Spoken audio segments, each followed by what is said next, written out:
Bonjour, bonne année. Alors, on a décidé de corriger le numéro 105, page 127, qui est un exercice de bac qui pourrait vous être posé à la fin de l'année pour ceux qui vont arrêter la spécialité. Donc, on va essayer d'en faire un coup de temps en temps. Et on revient dessus parce qu'il y a une histoire d'algorithme à la fin qui est intéressant. Donc, on a commencé par calculer la consommation à 30 km/h en remplaçant dans la fonction x par la valeur 30.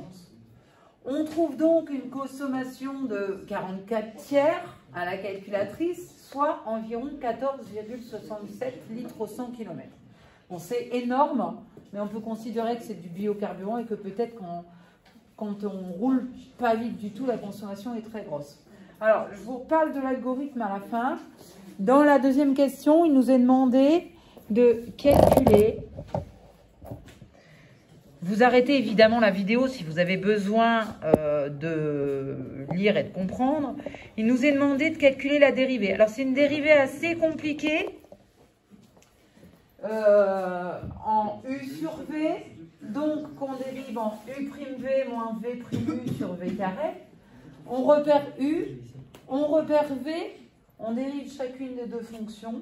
Et ensuite, on écrit U'V moins V'U sur V carré. On développe le numérateur. En bas, ça nous donne du x puissance 4. Et on s'aperçoit que donc, les x cubes s'annulent. Il nous reste 800 x carré moins 60 000 x. Il y a une erreur ici. Ah oui, c'était moins 800 plus 1600 x carré. Ça donne plus 800 x carré moins 60 000 x. On s'aperçoit ici qu'on a un facteur commun. On a 60 000 fois x et on a 800 x fois x. Donc on va mettre x en facteur au numérateur. X fois 800x, ça donne bien 800x carré. X fois moins 60 000, ça donne bien moins 60 000x. Et au dénominateur, eh bien, on va le faire apparaître ce x aussi. Ça nous donne x fois x cube qui donnerait x puissance 4. Ce qui nous permet de simplifier par x.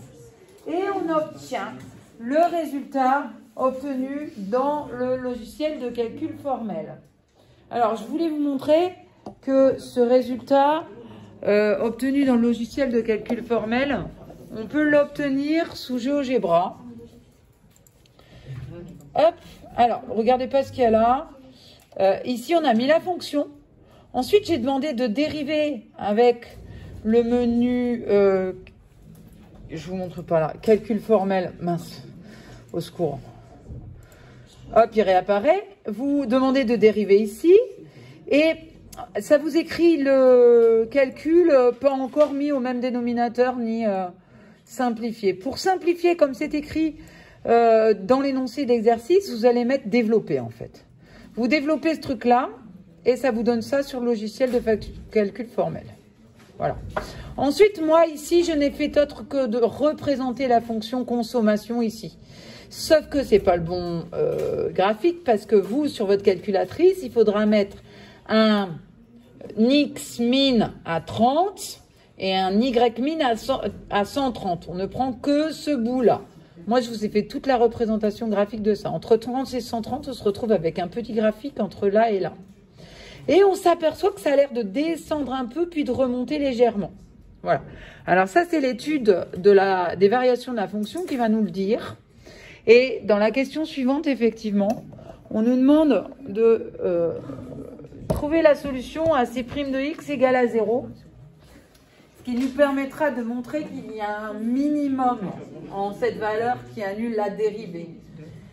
Un quotient est nul si le numérateur est nul et surtout le dénominateur doit être non nul. On n'a pas de problème pour ça parce que de toute façon x est supérieur ou égal à 30 km/h. Et on trouve donc une valeur qui annule la dérivée en 75. Donc il semblerait que ce 75 km/h serait l'endroit où la consommation atteint son extrémum. Maintenant, est-ce que c'est un minimum ou un maximum? Eh bien, on le sait en étudiant le signe du numérateur, puisque le dénominateur, c'est x cube, il est toujours positif, j'étudie le signe de la fonction affine croissante ici qui s'annule en 75, négative à gauche de 75, positive à droite.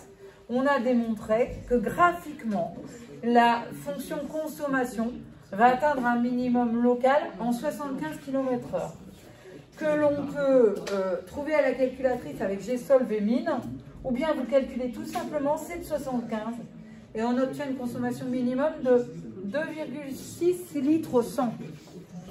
Est-ce que vous voyez jusqu'en bas? Oui. Alors, ce minimum, il peut être lu ici, hein.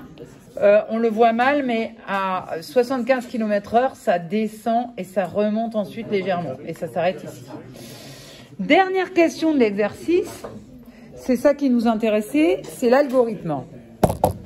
Alors, ce n'est pas un algorithme en Python, mais un algorithme en langage naturel. Qu'est-ce qu'il signifie? Au départ, on met une vitesse de 30 km/h. À 30 km/h, on a une consommation, je vais vous les laisser sortir les autres, mais attendez 2 minutes, vous taisez, j'ai fini.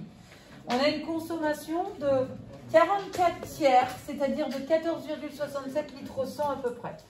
Donc en fait, le Y, on s'aperçoit que c'est la consommation à 30 km/h, c'est le C de 30. La flèche, ça veut dire prends la valeur. Ce serait en langage Python, il y aurait un égal. Ici, il y aura un égal, ici, il y aura un égal, là, il y aurait un while.